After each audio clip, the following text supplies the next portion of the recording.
This is an examination of the hidden human condition. This is the Hidden Killers podcast with Tony Brueski. We are joined right now by Shavaun Scott, Hidden Killers contributor, psychotherapist, and author, talking about Brian Kohberger. And I want to dive into the psychology of the crime itself, if in fact Kohberger did commit it. Is it possible, have there been cases where people who've committed something this heinous, because everyone looks at this and goes, how did he go in there and kill 4 people that quickly, get out? You need a lot of rage in you. You'd really need a lot of determined rage. You'd need the physical stamina to be able to do such a thing.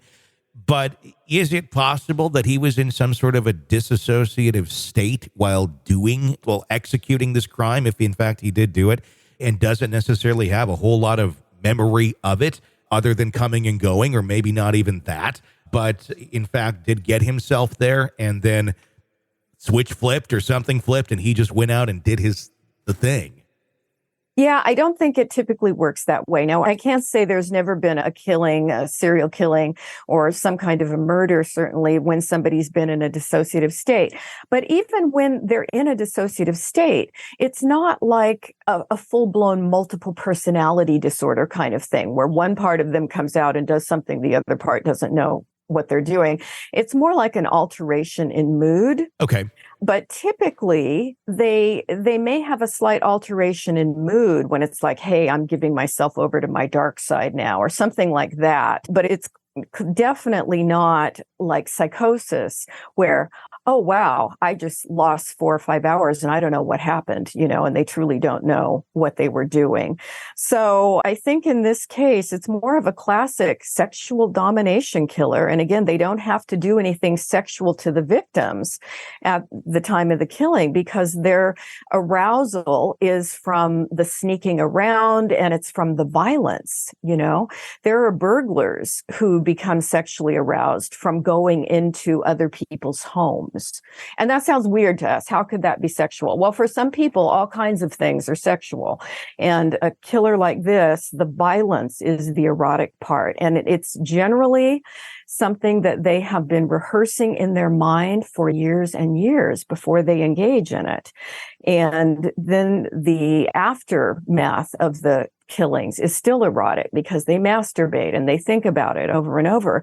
And this is more that kind of a classic kind of situation rather than somebody who was in such an altered state of consciousness they have no memory of what they did. I don't think it would be that. Considering the world that we live in today and the availability of bizarre as hell porn and such that's out there, I guess to fill the need of almost any desire or weird fetish that one may have, why do people go to these sort of lengths to get that sort of satisfaction or sexual satisfaction out of something like this? Is it because it kind of comes down to, I guess, if we're to just talk about healthy sex lives, because there's nothing quite like the real thing? Or is there something else there? Just considering the risk and the damage that one would be doing to other people and the risk that one's putting themselves into by taking up acts like this. I guess why the need? Why do people go to these sort of lengths to get some sort of sexual gratification of that nature when it seems like there's plenty of other safe routes to do so without actually harming anyone? Yeah, definitely. And this is what I think makes them these rare birds, fortunately, why there aren't very many of them, because it's just a weird combination of factors. Yeah. And there's a lot of research going on about the brain and what is it about psychopathic people? What is it about their biology that's actually different? And there are differences in their need for thrills. There are differences in their lack of the brain that caused them to not have compassion or empathy for other people. And there really seems to be this incredible urge for sensation seeking and novelty.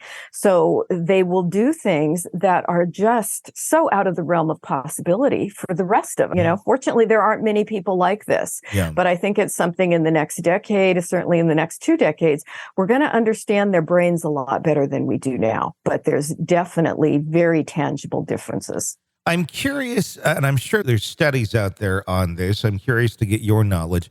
And we were talking earlier about the world we live in with this level of porn that is out there for all these different fetishes and such.